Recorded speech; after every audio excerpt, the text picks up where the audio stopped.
rapport à toute chose. Père éternel, je te rends grâce pour ce moment encore, pour cette opportunité déjà de la préparation de ce message, Seigneur, dans le travail que ça demande, dans le combat que c'est, mais dans la joie aussi de partager, Seigneur. C'est souvent comme j'ai à cœur de te le dire, c'est comme un accouchement. Il y a vraiment un travail pour que les choses puissent sortir. Et vraiment, je te rends grâce parce que dans tout le travail que chacun des membres ont à réaliser, tu es cette force, Seigneur, qui nous relève. Tu es cette force, Seigneur, par ton esprit qui vient à notre secours. Et tu es ce chemin vraiment de vérité sur lequel nous désirons marcher, ce chemin qui éclaire tout homme à la ressemblance de ton Fils.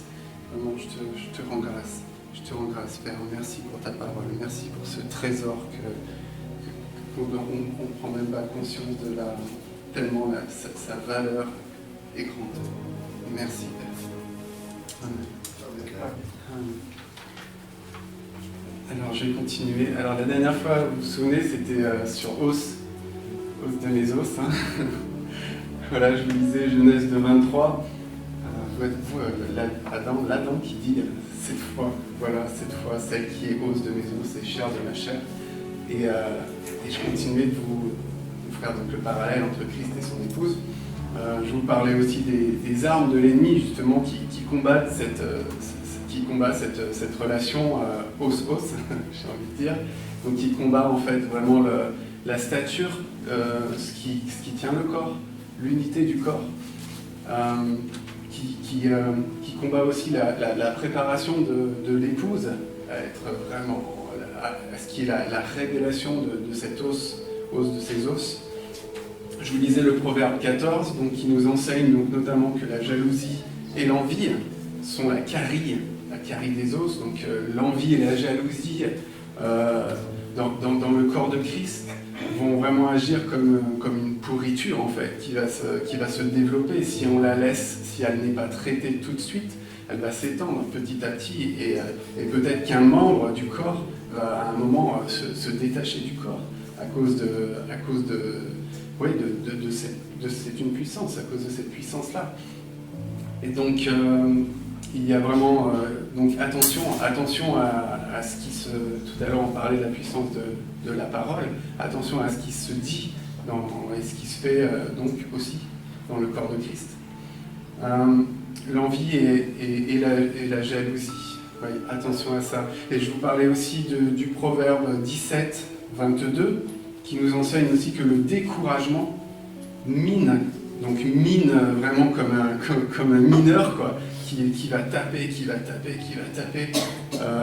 pour récolter le minerai. Et donc le découragement va miner la force, il va dessécher les os et il va faire comme une coupure entre les liens du corps de Christ.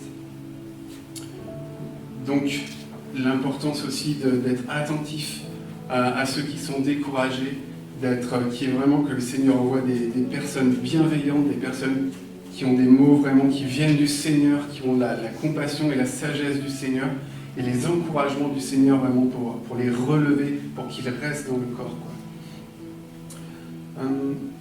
On avait vu aussi Caïn, donc Caïn, et là je ne vais pas tout redire, mais le lien avec notamment Caïn et la soif de posséder, de la possession en fait, des biens.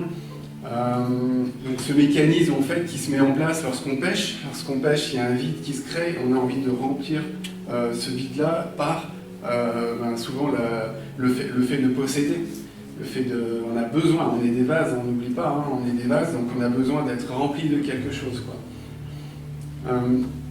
C'est vraiment, voilà, c'est comme un mécanisme qui se met en place en fait dans l'homme. L'esprit de Caïn, c'est, pour moi, il est toujours agissant. Et oui, il y a eu le déluge, mais il est toujours agissant. C'est vraiment l'esprit de l'ennemi. forment vraiment une génération de bâtisseurs, une génération de bâtisseurs qui vont s'opposer clairement et frontalement ou par derrière à ceux qui sont les bâtisseurs, c'est-à-dire les fils du Seigneur. Parce que ces bâtisseurs-là, de Caïn, ils bâtissent avec leur propre force et avec la puissance de l'ennemi. Et ce sont un peu comme pour moi, comme les cornes de l'Apocalypse, ou comme les cornes qu'on voit dans la vision de Daniel qui s'élèvent contre celui qui est au-dessus de tout, notre Seigneur. Et d'ailleurs, quelle opposition ils utilisent leur propre force ou la force de l'ennemi. Et cette semaine, je lisais Jean 15, et je relisais particulièrement le Seigneur qui nous dit, après avoir parlé du lien entre les cèpes et les sarments, il dit cette parole incroyable, « Sans moi, vous ne pouvez rien faire ». Donc il y a l'opposition avec, je dirais, la force des fils qui compte sur le Seigneur. Et sans moi, vous ne pouvez rien faire. Si encore on revient, on peut vraiment penser à être os de ses os également.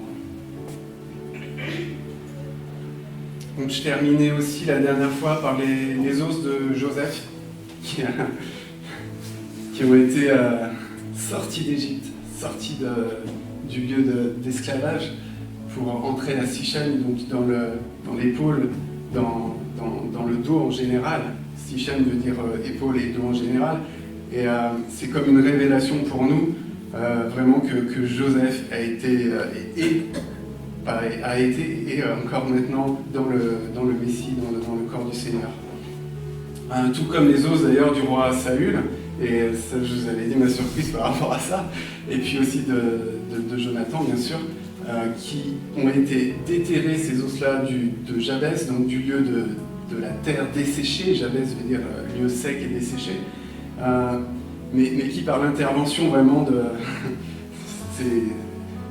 on aurait envie de dire de la personne qui était le plus légitime à ne pas intervenir, David, qui a été combattu, et vraiment l'homme selon le cœur vraiment miséricordieux de Dieu, qui va chercher ces os-là.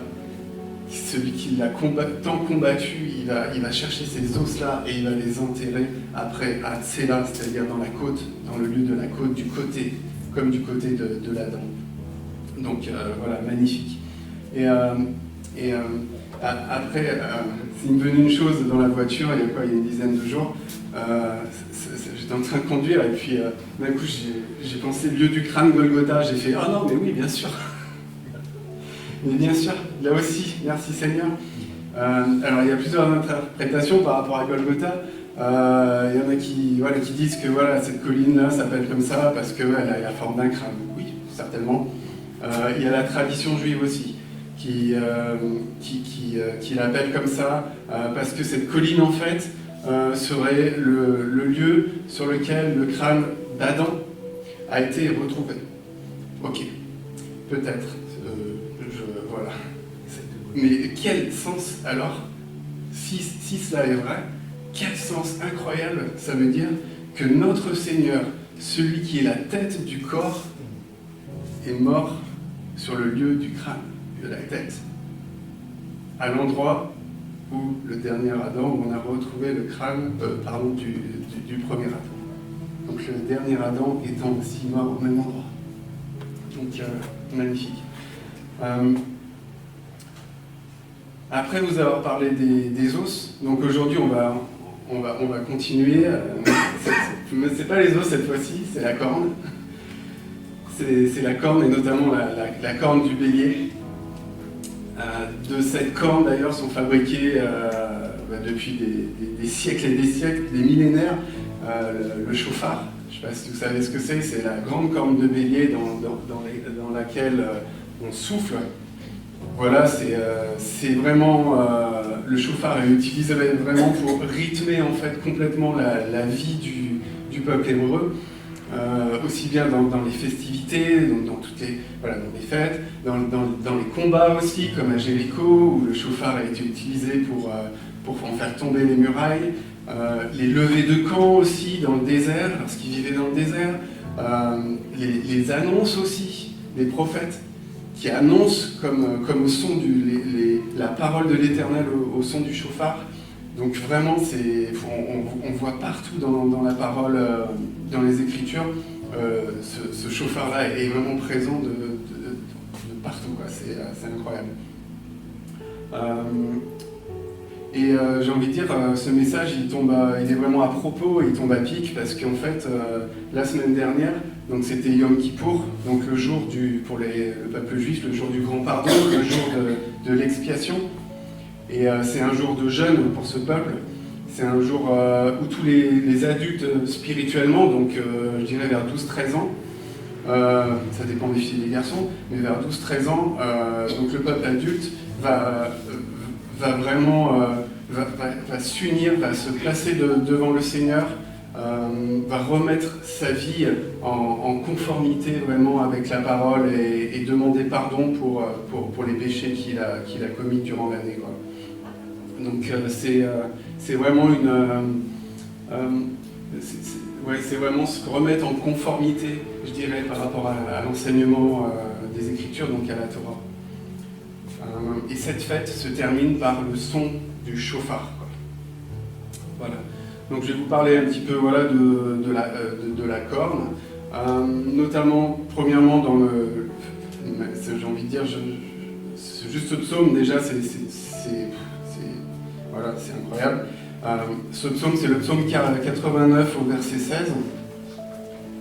Psaume 89 au verset 16, qui dit vraiment, soyez attentifs, heureux le peuple qui connaît le son du chauffard. Il marche à la clarté de ta face, ô Éternel. Heureux le peuple qui connaît le son du chauffard. Il marche à la clarté de ta face, ô Éternel. Donc on voit là aussi un lien, et je vais revenir après bien sûr, plus en détail, sur le lien entre le chauffard, la marche dans la lumière, quoi.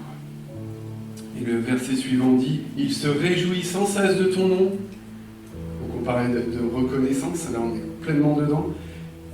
Il se glorifie de ta justice, car tu es la gloire de sa puissance, c'est ta faveur qui relève notre force. Et comme si ça ne suffisait pas, j'ai envie de dire, on a bien compris que c'est le chauffard, mais comme si ça ne suffisait pas, c'est ta faveur qui relève notre force. Le mot force, c'est kéren, c'est-à-dire la corne. Donc la corne du bélier aussi, le chauffard. Alors je vais vous écrire au tableau vraiment pour que vous puissiez, quand je vous parle, faire les liens, parce que c'est vrai que moi je travaille dessus depuis une semaine, mais vous là vous prenez tout, tout d'un coup. Alors, kéren, donc je vous dis, c'est la corne. Et ce mot c'est vraiment il est incroyable, parce qu'il signifie donc aussi bien la corne, comme je viens de vous dire, donc l'instrument de musique, donc la musique, hop, c'est aussi la gourde. Alors, pas n'importe quelle gourde, c'est la gourde comme le récipient d'huile pour l'onction. Les cornes aussi, les 4 cornes, donc du coin de l'autel.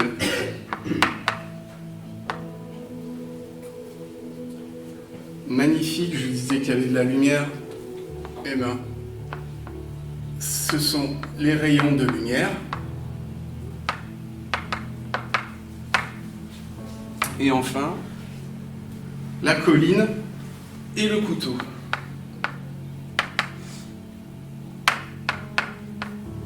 Voilà.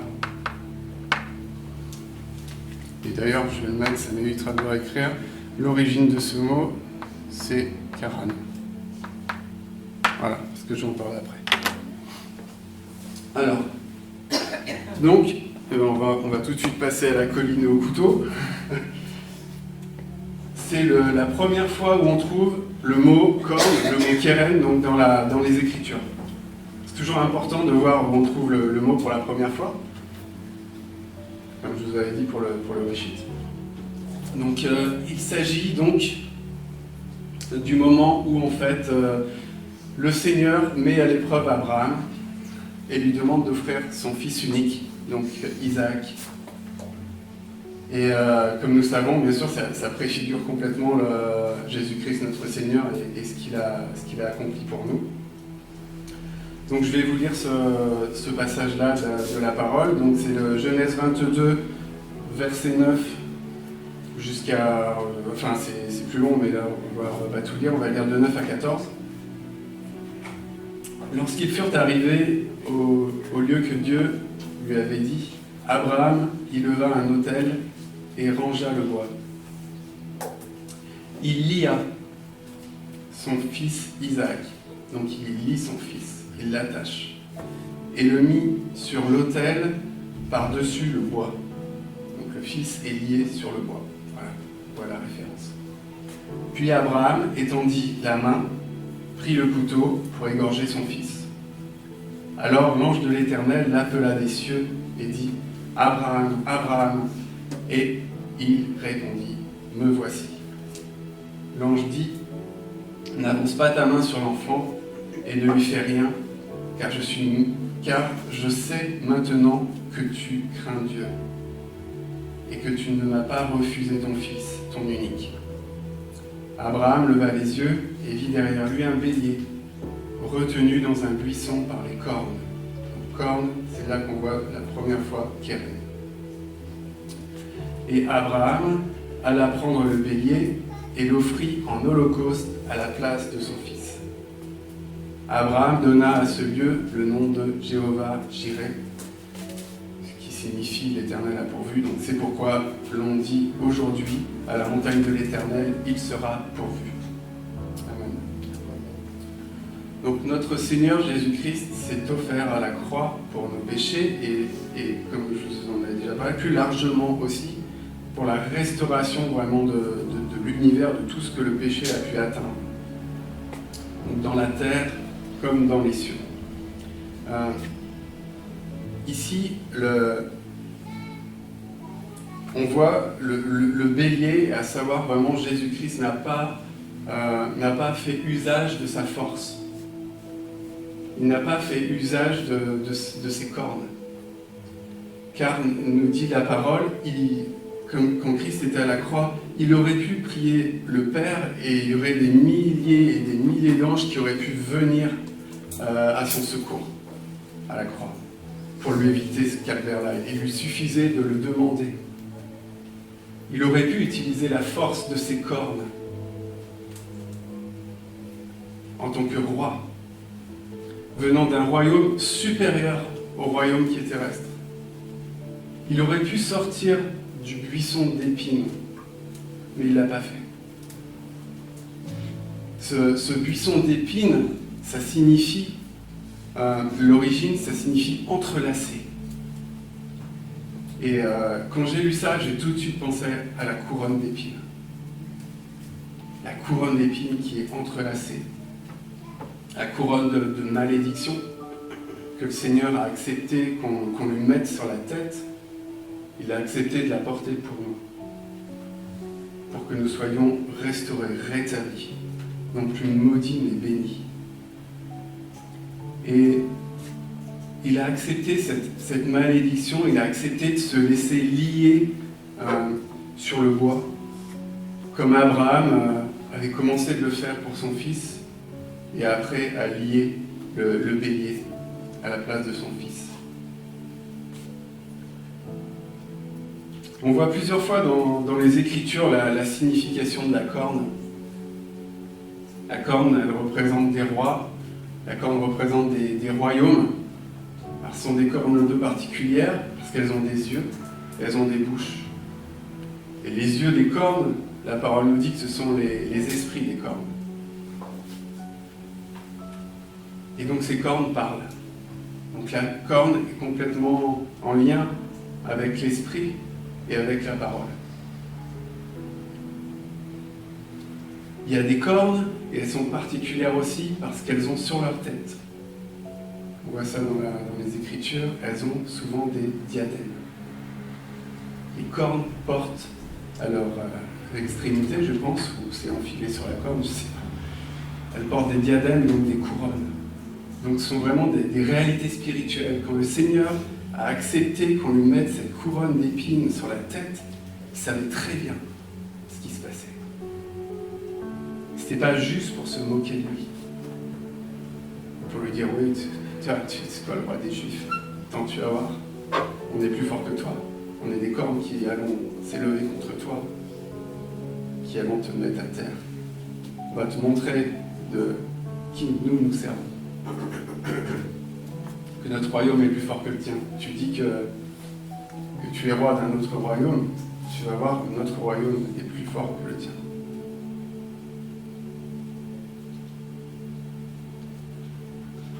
Cette couronne d'épines-là, parce que le Seigneur est ressuscité, je pense vraiment qu'elle est devenue couronne de gloire.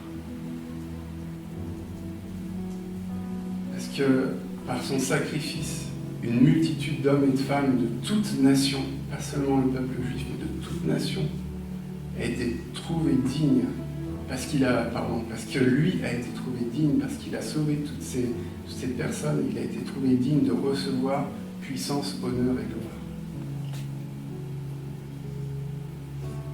Autre chose concernant la corne, donc qui est la force. Avant la croix, il y a eu Gethsémane, je vous avais déjà parlé de ces choses-là, donc le lieu du pressoir. Ce qui fait référence complètement aussi à l'usage de la corne, dont je vous ai parlé, à la gourde d'huile, comme un récipient pour l'onction. Par exemple, pour oindre des rois. On lit dans Samuel, le prophète, donc il remplit cette corne d'huile pour oindre David, dans 1 Samuel 16. Donc je vais vous relire juste les deux versets qui en parlent. 1 Samuel 16, il me semble que c'est 12, alors je ne vais pas marquer, mais il me semble que c'est 12. L'Éternel dit à Samuel, « Lève-toi, oins-le. » Et là aussi c'est très beau, parce que lorsqu'il dit « oins-le », il dit « Mashiach ». Mashiach, c'est le Messie. Donc en fait, c'est comme si l'Éternel disait à Samuel, rends-le Messie, messianise-le, quoi. Rends David à la ressemblance du Messie, par l'onction que tu vas poser sur lui. Donne-lui la force de la corne du Messie, pour qu'il soit un bon roi, un roi selon mon cœur, un roi en conformité avec la parole, avec la parole du Messie, la parole qui sort de mon cœur. Donc là, David devient en fait un type même du Messie. Et on le voit très bien par la suite, puisque qu'est-ce qui se passe? Donc, oins-le, donc car c'est lui. Verset 13, Samuel prit la corne d'huile, éloignit donc au milieu de ses frères, et qu'est-ce qui se passe? L'Esprit de l'Éternel saisit David à partir de ce jour et dans sa suite.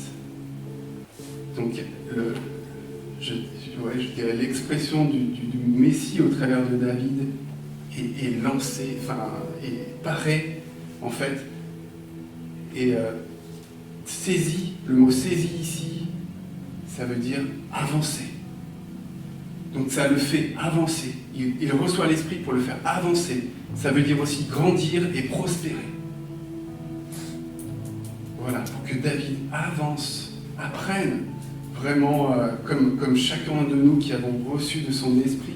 L'Esprit nous enseigne, l'Esprit nous apprend à vivre dans ce monde, je dirais comme le Messie a vécu, comme David lui-même a reçu aussi pour être un roi selon le cœur de Dieu. Il reçoit l'Esprit, et comme je vous ai dit, on peut vraiment faire le lien aussi. Je vous ai dit que l'Esprit et les yeux sur la corne sont les esprits. Et en fait, en recevant l'Esprit, c'est comme si d'un coup il recevait la vue pour avancer, pour grandir et pour prospérer. Donc il y a un voile, il y a un aveuglement qui est ôté. Maintenant, il voit comment conduire le peuple. Donc l'huile de cette corne agit bien sûr encore aujourd'hui, comme je vous disais, donc, puisque le Seigneur oint également son peuple pour qu'il apprenne à marcher sur le chemin, au service du roi des rois. Le Seigneur oint encore des rois. Peut-être que vous en souvenez, et quand je vous avais parlé de l'onction, je vous avais dit aussi une chose importante, vraiment, que lorsqu'on pense huile, il faut penser lumière. Parce qu'en fait, l'huile mise sur le chandelier permet au chandelier de fournir la lumière, d'éclairer. C'est un peu comme si on parlait du soleil comme juste une masse en fusion. Voilà, c'est tout. Et sans parler en fait que le soleil il nous éclaire chaque jour. Donc voilà, c'est vraiment important lorsqu'on parle d'huile, de parler aussi de lumière. Et la transition est toute faite, je dirais, puisque Keren signifie aussi donc rayon de lumière. C'est une gourde d'huile, mais c'est aussi un ou des rayons de lumière. En fait, lorsque j'ai vu ça, je me suis dit, mais en fait, quand Samuel est loin David, qu'est-ce qui se passe? Il ne lui verse pas de l'huile, il lui verse la lumière d'en haut pour qu'il devienne lumière. En fait, ce n'est pas seulement une gourde d'huile, c'est aussi une gourde de lumière. Donc, j'ai vraiment... Merci Seigneur pour cela.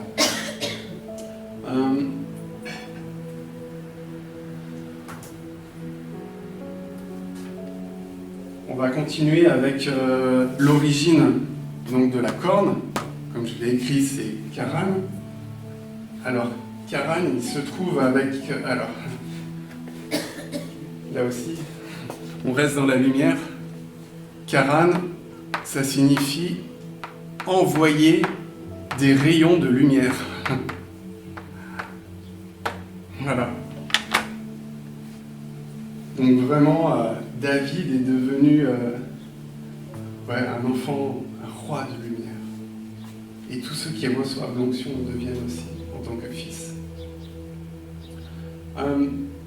Et roi. Donc Karan signifie briller et envoyer des rayons. Alors on retrouve seulement 3 fois ce mot-là, avec la signification d'envoyer des rayons dans les Écritures. Et là aussi, je pense tout de suite, vous allez... bah oui, bien sûr, c'est évident. Parce que c'est dans Exode 34 au verset 29, quand Moïse, en fait, il est sur le mont Sinaï, et qu'il est avec les tables, et avec les paroles, et son visage, il brille. Et d'ailleurs, même, il met un voile sur son visage. Et en fait, littéralement, dans les traductions, on pourrait écrire qu'en fait, ici, Moïse envoie des rayons de lumière. C'est vraiment magnifique.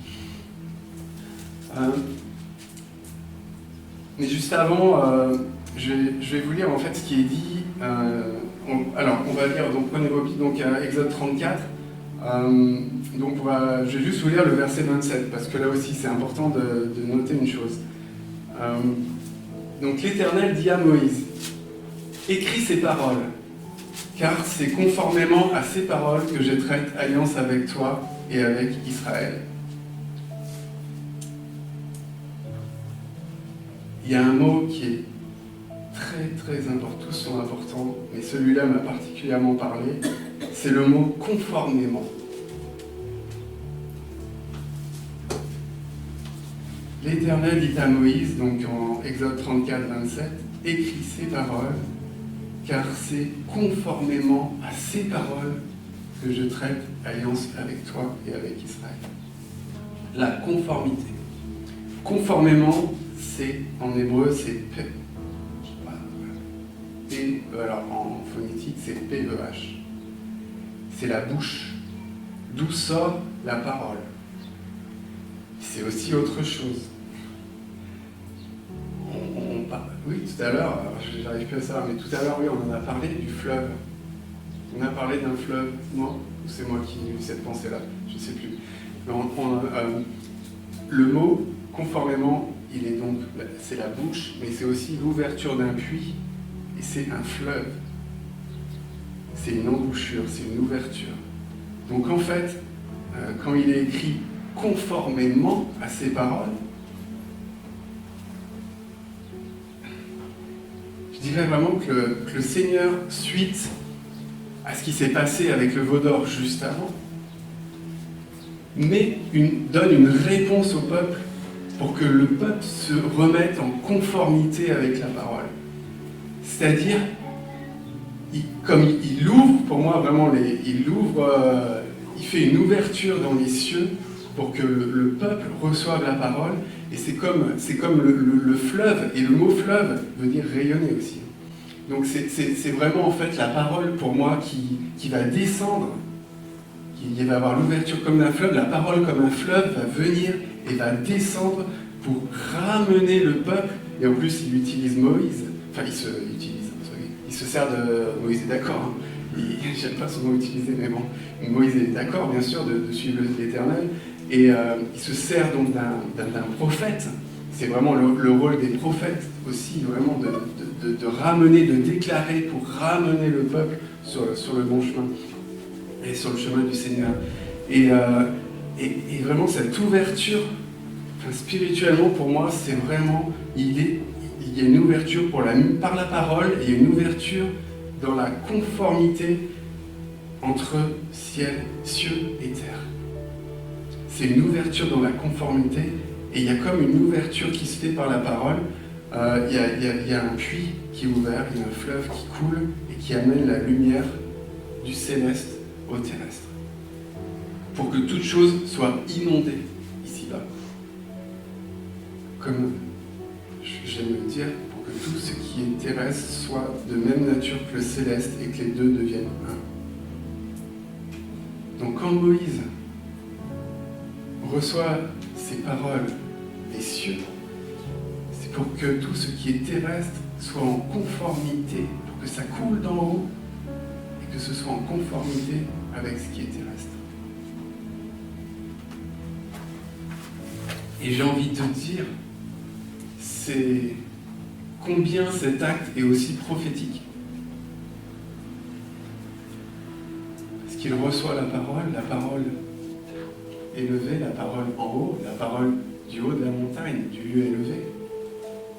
Et il l'a fait, et la parole descend, comme Christ, la parole incarnée, celui qui est vraiment la parole faite chair, qui manifeste toute l'expression de la parole de Dieu, toute l'expression du cœur du Père, et Christ est descendu sur terre pour mourir à la croix comme ce bélier, afin de restaurer toute chose, afin de remettre tout ce qui est terrestre en conformité avec la parole. Donc c'est vraiment aussi un acte prophétique que ces tables que Moïse porte dans ses mains.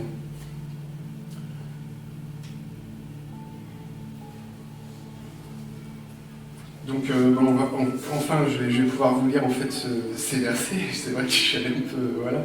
Je vais pouvoir vous lire maintenant la partie d'Exode 34-29. Ne fermez pas vos Bibles.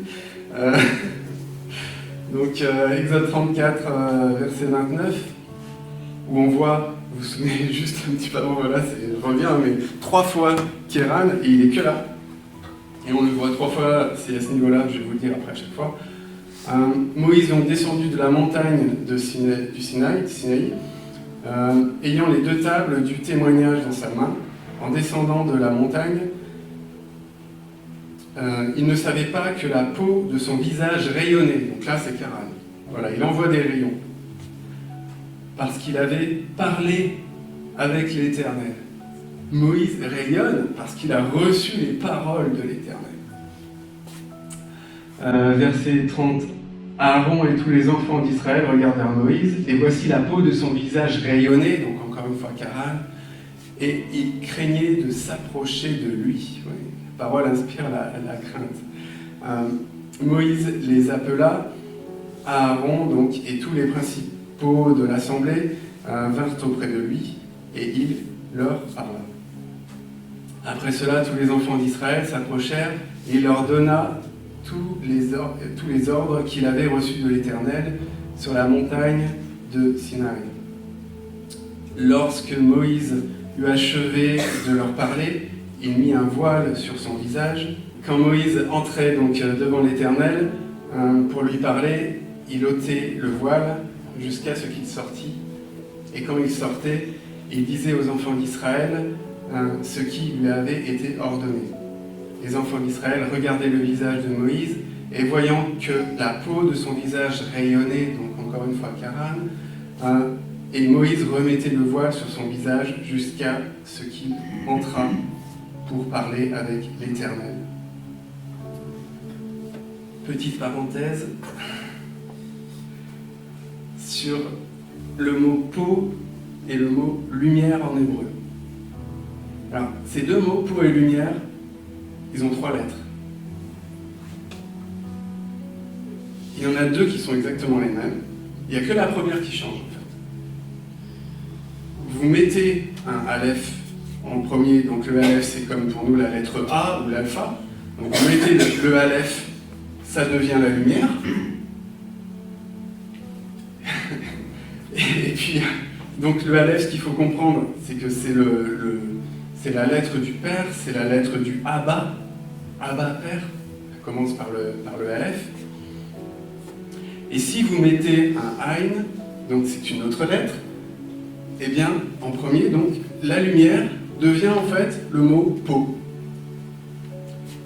Ces deux mots, lumière et peau, ça se dit or. Comme pour nous, voilà, de l'or, quand on a des bijoux qui brillent, voilà, on dit que c'est de l'or. Eh bien, ça se prononce de la même manière, tous les deux. Mais il n'y a que la première lettre qui change. Donc vous sonnez, alors, Aleph, c'est pour la lumière, donc c'est la lettre du Père. Et en fait, peau, c'est Ain, qui signifie les yeux. Et là, donc voilà, c'est la peau. Et vraiment, quand je me suis rendu compte de ça, je me suis dit, mais c'est juste magnifique en fait. Enfin, pour moi, maintenant j'interprète comme ça, après vous n'êtes pas obligé de me croire, mais vraiment pour moi, quand Moïse a reçu les paroles de l'Éternel, il a reçu la lettre du Père, il a reçu le Aleph en fait. C'est pour ça que sa peau, elle est devenue lumière. Vraiment, je rends gloire à Dieu parce que pour moi, c'est vraiment une révélation qu'il m'a accordée. De voir, c'est pour ça, il a reçu le Aleph en fait. Cette parole qui est donnée à Moïse, comme je vous disais, c'est pour la conformité du peuple à la parole. Il venait de pécher gravement avec le veau d'or et il fallait rétablir les choses. C'est vraiment une réponse de Dieu pour ramener le peuple. Et c'est cette lumière-là qui va transformer aussi, qui va apporter la transformation du peuple. Cette parole, si vous relisez les chapitres précédents, elle est donnée en fait au son du chauffard aussi.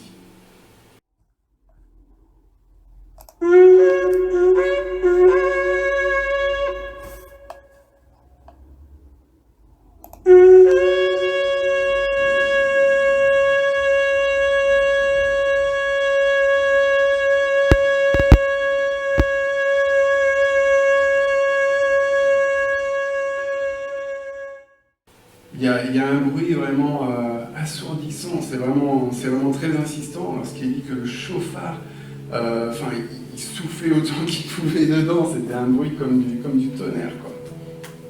Donc là aussi on voit la correspondance entre la parole, alors il y a beaucoup, entre la force de la corne, entre la lumière, entre l'huile, le son du chauffard, la lettre avec le Père, c'est difficile de vous parler de ces choses-là parce qu'il y a tellement de liens qui peuvent se faire. Mais voilà, merci Seigneur pour ta parole. Et cette parole donc donnée par le son du chauffard, par le son de la corne de l'agneau, il faut vraiment penser à ça. C'est pour que le peuple soit transformé. Donc je pense que vraiment prophétiquement, quand le peuple hébreu prend la corne de l'agneau pour souffler, ça annonce vraiment que la parole de Dieu, que le Messie, la parole incarnée un jour viendra et va également transformer le peuple, va transformer toute chose. On retrouve vraiment une explication aussi à ça dans l'origine du mot chauffard, c'est chafar. Et chafar, c'est-à-dire que ça veut dire être plaisant, être beau, être agréable, être avenant, être vif. Et ça veut dire aussi étinceler. Donc vraiment, quand le peuple souffle dans le chauffard, dans la corne, et on pense vraiment à la corne du Messie, c'est vraiment pour que le peuple devienne conforme, devienne agréable au Seigneur, devienne étincelant. C'est la signification du chauffard. Ça nous parle vraiment de restauration de toutes choses, et la restauration de toutes choses se fait par la puissance de la croix, par la puissance de la corne du Messie. Et soyez pas surpris. C'est vrai que moi au début je me disais je vais leur parler de la corne du Messie. Souvent on parle des cornes du diable, corne du Seigneur, on en parle quand même moins souvent. Eh bien, détrompez-vous. C'est dans Apocalypse 5, l'agneau qui est comme immolé et qui s'est donné pour une multitude, il a 7 cornes qui ont 7 yeux, qui sont les 7 esprits du Dieu Tout-Puissant. Donc il y a cette réalité-là aussi pour le Messie. Et c'est cette corne-là qui s'élève contre toutes les autres cornes et qui les fera toutes tomber. Absolument toutes les autres cornes se prosterneront devant celui qui est, devant notre Seigneur.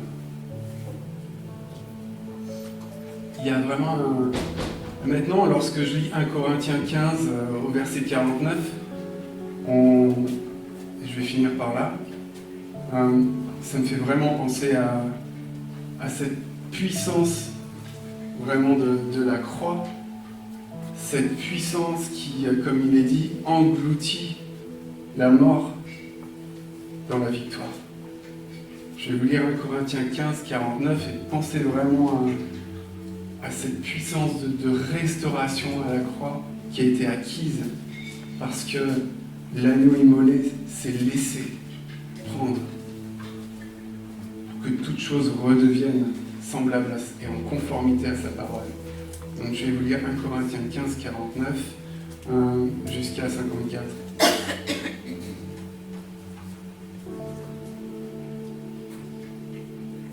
Et de même que nous avons porté l'image du terrestre, nous porterons aussi l'image du céleste. Je m'arrête juste, une chose qui me vient et que j'ai oublié de vous dire, c'est que j'ai vraiment eu à cœur, lorsque j'ai lu ces paroles-là de Moïse qui brillait, j'ai vraiment pensé aussi, comme je disais qu'il était un type même du Messie, pour moi, on le voit vraiment comme transfiguré. Pour moi, ça me parle vraiment de ce changement d'état, en fait, de ce changement de nature à la nature du Christ. Il le porte sur sa tête et le Seigneur, lui, l'est en entier. Donc, je continue. Je vais reprendre. Et de même que nous avons porté l'image du terrestre, nous porterons aussi l'image du céleste. Ce que je dis, frère, c'est que la chair et le sang ne peuvent hériter le royaume de Dieu. Et que la corruption n'hérite pas l'incorruptibilité. Voici, je vous dis un mystère, nous ne mourrons pas tous, mais tous nous serons changés en un instant, en un clin d'œil, à la dernière trompette. La dernière trompette. c'est le son du chauffard, qui transforme, qui rétablit, qui met en conformité. La trompette sonnera et les morts ressusciteront incorruptibles et nous serons changés. Car il faut que ce corps corruptible revête l'incorruptibilité et que ce corps mortel revête l'immortalité. Parce que ce corps corruptible aura revêtu l'incorruptibilité, que ce corps mortel aura revêtu l'immortalité, alors s'accomplira la parole qui est écrite. La mort a été engloutie dans la victoire. Et ça, c'est l'action de la corne du Seigneur.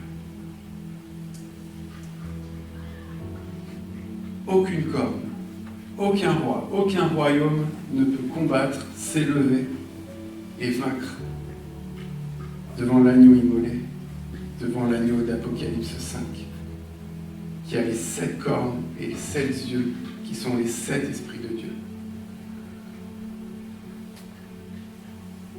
Par la puissance de la croix, le son du chauffard, vraiment quand le peuple juif encore aujourd'hui a sonné du chauffard, ça annonce vraiment toutes ces choses, ça annonce vraiment tout ce rétablissement-là.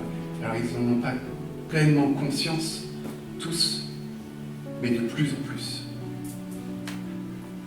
C'est ça, c'est vraiment ces choses-là, la conformité, le rétablissement, la restauration de tout ce qui est terrestre et qui devient s'unissant pleinement, qui s'unissent pleinement en fait au céleste et deviennent un. Et dans cette unité, comme il est écrit dans Apocalypse 5, vraiment je prie pour que juifs et non-juifs, que tous, ensemble, dans une unité, un jour, nous crions ce qui est dit devant l'agneau. À lui la puissance, la richesse, la sagesse, la force, l'honneur, la gloire et la louange. Amen.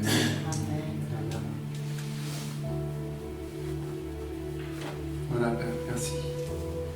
Merci vraiment pour ta parole, pour ta précieuse parole.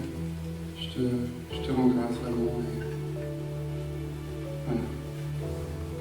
Que ces paroles, tout ce qui est de toi, vraiment, comme je viens de le dire, soit gravé dans le cœur de ceux qui l'ont entendu.